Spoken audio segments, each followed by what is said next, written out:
Família vascaína, sextou e é nesse clima. Vascão ganhou, eu sei que é uma vitória simples sobre o Madureira, mas como meu volante Tietê disse após a partida, é a primeira de muitas. Deus te ouça, Tietê, que jogou muita bola por sinal. Mas eu quero iniciar esse vídeo exercendo aqui o meu lado ator.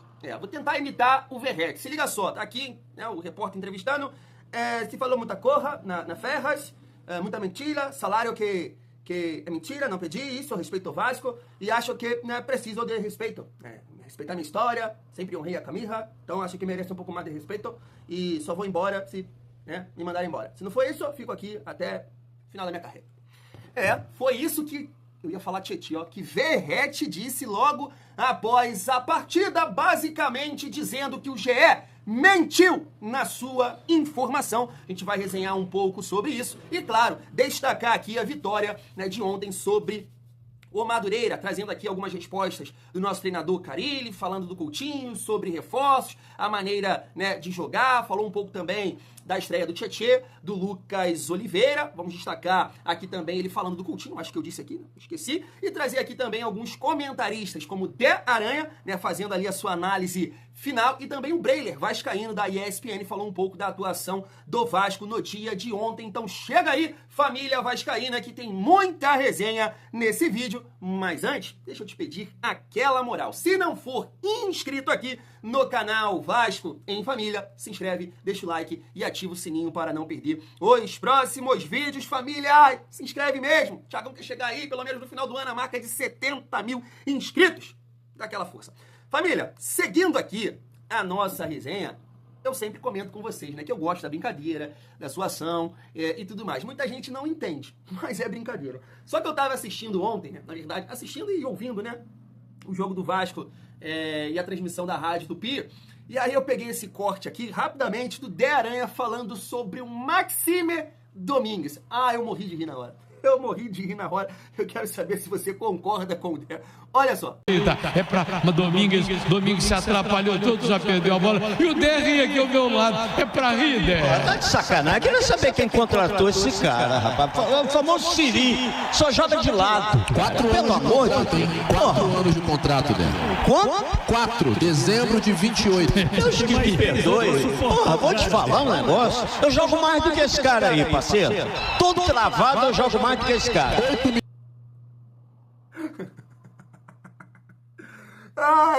Por isso que eu acho o Dé o melhor comentarista de Vasco, cara. Ele não tem paciência nenhuma. É o cara que jogou também, vê o jogador errando um passe bobo, um drible, um domínio. O cara não aguenta. Família, como eu disse, é uma brincadeira.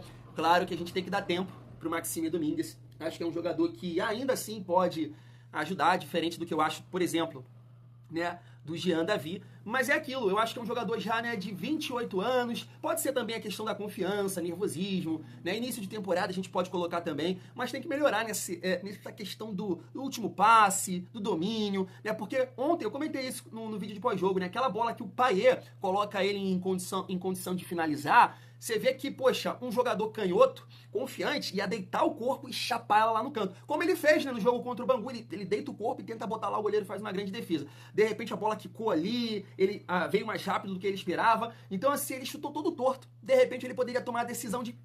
Aqui, o zagueiro ia passar longe, e aí ele ia ficar em condição de marcar a partida. Então, eu acho assim, eu acho que tem que ter paciência, esperar e torcer para que ele possa se adaptar e nos ajudar. Não vejo o Maxime de forma nenhuma como titular do Vasco. Pode acontecer, sei lá, pode. Mas num primeiro momento não vejo. Mas vejo um jogador que a gente tem que aguardar, esperar e ver se vai nos ajudar futuramente. Até porque o scout do Vasco, quem validou essa contratação, basicamente passou a mensagem para o torcedor que confia no jogador. Porque 4 anos de contrato, apesar que o Pedrinho falou que não é tão caro assim, salário e tudo mais, mas 4 anos de contrato, é confiar bastante no atleta. Mas eu morri de rir, eu tinha que colocar aqui para vocês. Família, seguindo aqui a nossa resenha, eu queria trazer esses comentaristas, falando sobre a partida do Vasco no dia de ontem. O De Aranha toca em pontos interessantes pra gente trocar aqui uma ideia. O Breiler também, que é vascaíno lá da ESPN. Cara, e basicamente, eu tava olhando aqui os comentários do nosso vídeo de pós-jogo e respondi vários até. Então eu vi muita gente me questionando no seguinte, e até vi, né, que o De Aranha comentou sobre isso, sobre o cansaço, o calor lá em Manaus. O Breiler também fala sobre isso. E a galera meio, pô, Thiago, tá muito chato, irmão. Início de temporada, primeiro jogo, a galera sentiu um pouco. Não, família, eu entendo tudo isso. Inclusive, eu citei no início do vídeo. Eu entendo o cansaço, né?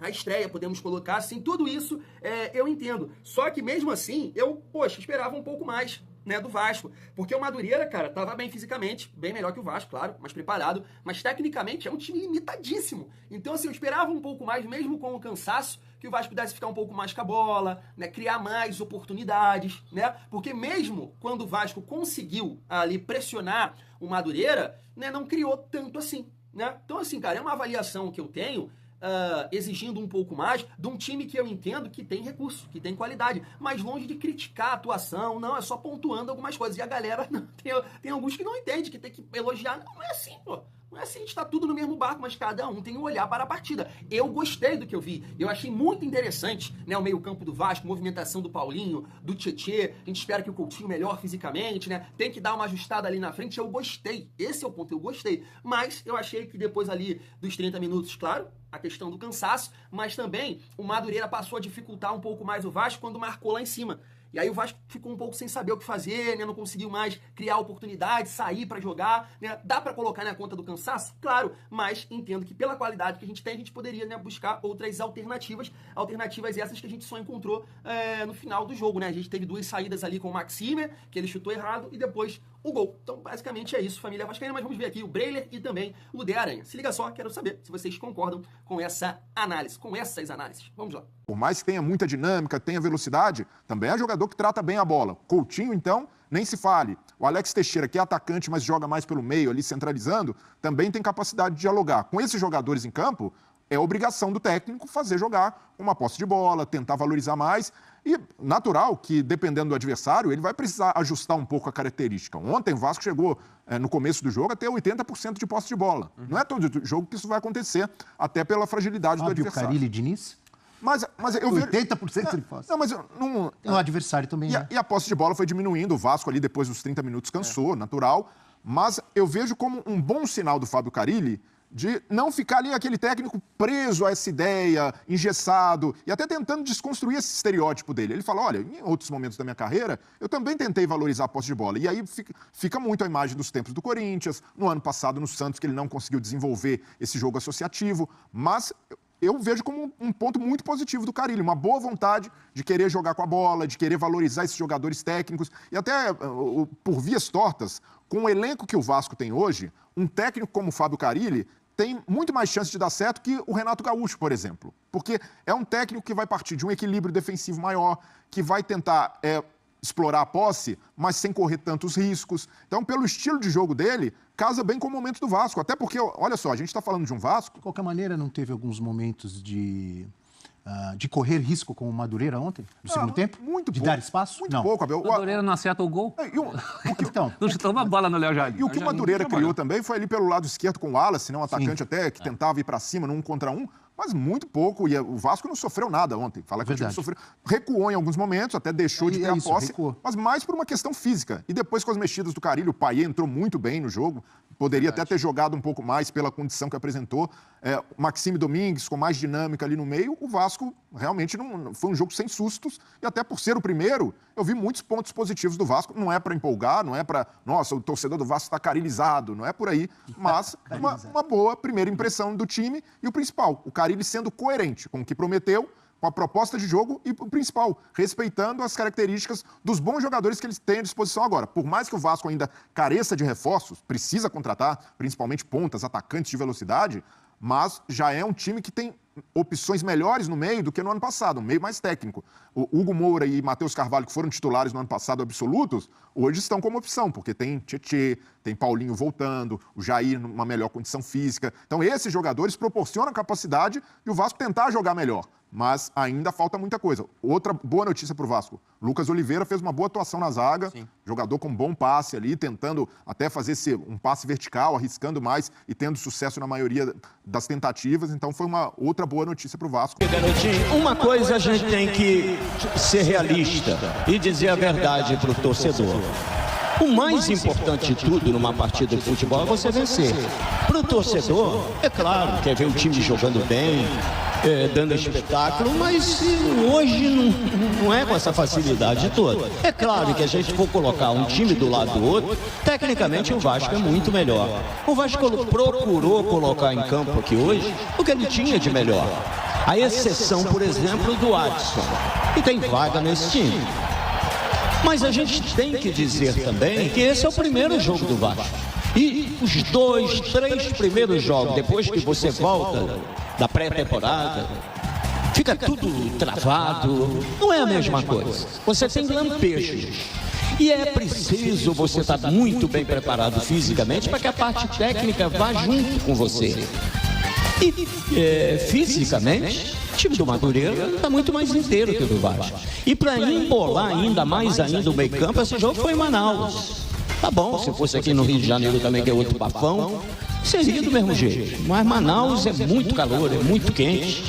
E isso não fez bem ao time do Vasco. Sofreu antes do que era previsto. Eu esperava até que o Vasco tivesse uma boa atuação, um tempo de jogo. E que depois o seu técnico Fábio Carilli começasse a fazer algumas alterações. Até porque ele tinha do lado de fora Puma Rodrigues, tem o Vitor Luiz, tem o Hugo Moura, tinha o Matheus Carvalho, o Paier. São todos jogadores que já foram até titulares na equipe. Mas de qualquer maneira, a gente teve também aqui hoje, tivemos o Lucas Oliveira, que não fez uma partida sensacional, até porque o Madureira também não obrigou o goleiro Léo Jardim a fazer grande milagre. Madureira teve volume de jogo, mas não criou muita coisa.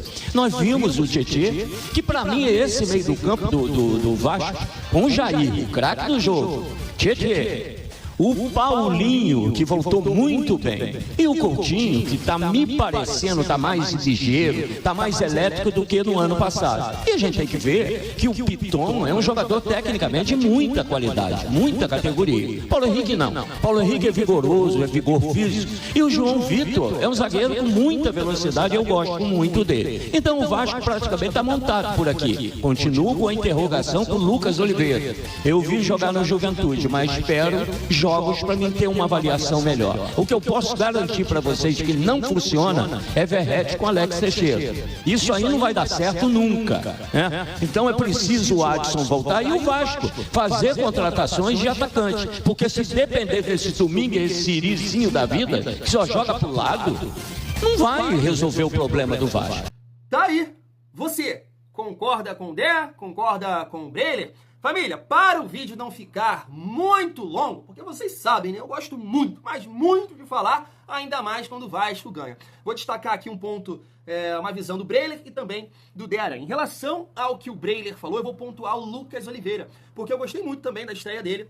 E eu tava até vendo o pós-jogo do troca de passes e tava por lá o Alex, ex-jogador. E ele comentou sobre isso, né? Falando que essa maneira que o Vasco tá jogando, né? Com 4 jogadores ali no meio campo, todo mundo sabe jogar, não tem essa característica de marcação. É muito importante você ter 2 zagueiros com essa característica de velocidade, que é o caso do João Vitor e o caso do Lucas Oliveira, né? Que é pra fazer, ele tava explicando, para fazer uma cobertura, aí de repente uma recomposição aqui, demora e ele consegue ali a cobertura pela velocidade. E de fato, isso aconteceu na partida. Por isso que eu comento aqui com vocês. Eu não sei se o Maurício Lemos chega com essa bagagem toda para ser titular, não. Porque ele não tem a velocidade do Lucas Oliveira e pelo menos ontem foi importante em alguns momentos, né? Madureira poderia ter alguma jogada de perigo, mas o João Vitor estava ali na velocidade, cobertura e também o Lucas Oliveira. Então gostei muito, família vascaína. Em relação ao que o Dé falou sobre o comando de ataque, Alex Teixeira e Verratti. Ele comentou que o Alex Teixeira não pode atuar ali, né? O Vasco tem que encontrar um outro atleta, reforçar o seu elenco ou, né, esperar o Adson. E poxa, assim, eu comentei isso com vocês, né? Sem felicidade aí do Adson, de não iniciar a preparação com o grupo, porque entendo que ele seria, né, titular desse time. Poderia jogar um pouco aberto ali, né? Auxiliando o PH, né? O Coutinho caiu mais pelo lado do Piton. É um jogador que consegue, né? Aquele ponta construtor, então trabalhar pelo centro do campo. Então eu acho sim que o Watson seria titular, acho não, tenho certeza. Mas, poxa, eu não vou assim desfazer do Alex Teixeira, até porque a primeira partida, né, o Dé mesmo colocou a questão do cansaço, do calor e tudo mais, e falar assim do Alex Teixeira, que eu entendo que tá querendo, quer mostrar serviço, e eu acho que ele pode ajudar no decorrer da temporada. Pode ser uma peça interessante. Agora, eu tenho que pontuar, eu também não vejo o Alex Teixeira como titular do Vasco. Acho que, né, o Vasco tem que ter um jogador ali com mais dinâmica, mais força física, mais rápido. Também vejo dessa forma, mas entendo que é um jogador que sim, pode nos ajudar no decorrer da temporada. Família, vamos aqui para a reta final do nosso vídeo para destacar algumas respostas do Carille ontem na coletiva e também falar sobre essa polêmica envolvendo o Verratti e o GE, né, que trouxe aí a informação que ele pediu aí mais de 1 milhão de salário. Primeiro, eu quero destacar aqui o Carille falando sobre reforços, a estreia do Tietê e também a maneira de jogar. Além disso, nessa resposta, ele destaca os jogadores que entraram ali, né, no segundo tempo e participaram da jogada do gol. Maxime, Payet e o Mita. Se liga só.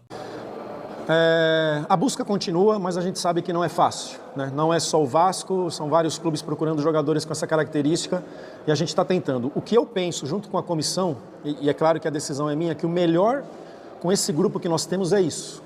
Né, ficar com a bola, jogadores que gostam de ter a bola, que gostam de triangular, de tabelar, de chegar com a bola dominada. Então nossa busca nos trabalhos vai continuar sendo essa. Se chegar jogadores, ótimo, vai me dar mais opções. Se não chegar, eu entendo e a gente vai trabalhar mais ainda nessa situação. Quem estreou mesmo? Tietê. São jogadores que eu já acompanho há muito tempo. O Tietê enfrentei várias vezes ali, Palmeiras, São Paulo. O Oliveira, tentei levar ele para o Japão quando eu estava lá, que eu acompanho há muito tempo. Já chegaram se impondo com personalidade, já viveram muitas coisas, né, estão já adaptados e tem tudo para fazer uma temporada maravilhosa. Quero falar um pouquinho do segundo gol, né, a participação de 3 jogadores que estavam no banco, né, Payet, Maxime e Puma fazendo o cruzamento ali para o Verratti. É isso, é a gente aqui deixar todos preparados para na hora que entrar, saberem bem o que tem que fazer e a gente dá todo o apoio. Agora eu quero passar aqui o Carille falando sobre o Coutinho. Tá na tela. A expectativa em cima do Coutinho é enorme e tem que ser por tudo que ele já fez. Jogador de Copa do Mundo, de grandes clubes da Europa. Está fazendo uma pré-temporada muito boa. Vi hoje ele participativo. Tem uma hora que a gente perde, ele dá um pique lá de 40, 50 metros e vai ajudar a marcar lá. Ele sabe que tem que ser assim para ter ficado tanto tempo na Europa. Sabe que tem que ser participativo com a bola e sem a bola. Então é muito grande, a gente vai dar todo o suporte para que ele possa fazer o melhor dentro de campo. Concordo, plenamente, né? A gente espera muita coisa do Felipe Coutinho nessa temporada, não tem muito, né, que acrescentar nessa resposta do Carille. A gente espera que jogo a jogo o Coutinho possa evoluir fisicamente, porque tecnicamente a gente sabe que, né, vai entregar demais. E aí eu finalizo aqui o nosso vídeo com esse desabafo de Pablo Verratti, que logo após o jogo deu uma entrevista basicamente dizendo que o GE mentiu e que muitos torcedores do Vasco faltaram com respeito à sua pessoa. Se liga só. Se falaram muita coisa minha na feria, fim de campeonato, que me iba para lado, que não ia voltar a la pretemporada, que pide salário que é mentira, que foi mentira. Mas eu sempre fico trabalhando tranquilo. Y acho que merezco un poco de respeto, porque yo siempre respeté y honré esta camisa y lo voy a hacer hasta el último día que me toque vestirla. Mas no gosté de todo lo que se faló, de que algunos torcedores acreditaron de toda esa mentira, mas eu fico aqui, voy a ficar aqui hasta que me mandem embora. Tá? É um assunto muito interessante para a gente trocar uma ideia, porque pode chegar algum torcedor e falar, tá vendo aí? Olha aí, ó, é mentira, vocês só falam mentira, o Verratti é nosso, pá, o cara tem respeito pelo clube. E aí eu vou falar para você, calma. De fato, pode ser isso, de fato. Como, sinceramente, cara, eu não boto a minha mão no fogo. Porque é absurdo pensar que o Verratti está pedindo um aumento desse? Na minha visão, não. É absurdo pensar que a diretoria do Vasco deixou vazar essa informação para pressionar o atleta? Na minha opinião, não. Cara, a gente cansa de ver aí ex-jogador, né, que aposentou, se aí jogador aposentou, né, falando várias histórias, e a gente fala, caraca, é mesmo? Então, irmão, tudo pode acontecer. Tudo pode acontecer. Por isso que eu, todas as vezes que eu falei sobre essa situação, eu falei assim, pô, Verratti, pelo amor de Deus, não dá. 1 milhão não dá, irmão. Que isso, tá querendo demais. Mas, respeitando o jogador. Nunca faltei com respeito aqui ao Verratti, sabe por quê? Porque ele tá no direito dele. Ele está no direito dele, ele é profissional, e ele, poxa, Pedrinho, quero um aumento, eu acho que eu sou importante, quero ganhar como Coutinho, pai, ele tá no direito dele. Agora, cabe ao Pedrinho falar, Verratti, não dá, você é um jogador de 36 anos, sei o que, os caras ganham isso, porque olha só a carreira e tudo mais. É um debate. O cara é profissional, o cara tem família, o cara tem filho. Então, assim, nunca faltei com respeito com o Verratti, porque eu entendo, né? E até comentei aqui com vocês, muitos, na situação dele, pediam um aumento também, gente. Então a gente tem que parar, às vezes, de levar pro coração, né? Não é assim. Não é assim. Você é profissional. O cara é profissional. Então, família vascaína, vamos ver, né, como é que vai ficar essa situação. Claramente, ele ficou chateado pelos comentários nas redes sociais. Muita gente criticando, chamando de mercenário, né? Teve até que, acho que uma foto lá, ele bloqueou os comentários. E eu comentei isso aqui, eu acho isso um erro, né? Porque cabe o Pedrinho falar, não dá, Verratti, é isso. Né, mas, claro, né, sempre pontuando aqui a importância dele para esse Vasco, família vascaína. E a gente torce, né, para que isso possa ser resolvido, se vai renovar, se vai aumentar, se vai chegar até aqui, se não vai, se ele vai sair, se ele vai ficar, né, para que ele possa focar aí e nos ajudar nessa temporada de 2025, que promete ser bem difícil, família vascaína, mas eu queria saber também a sua opinião. Vou ficando por aqui, tamo junto e é muito bom ser Vasco.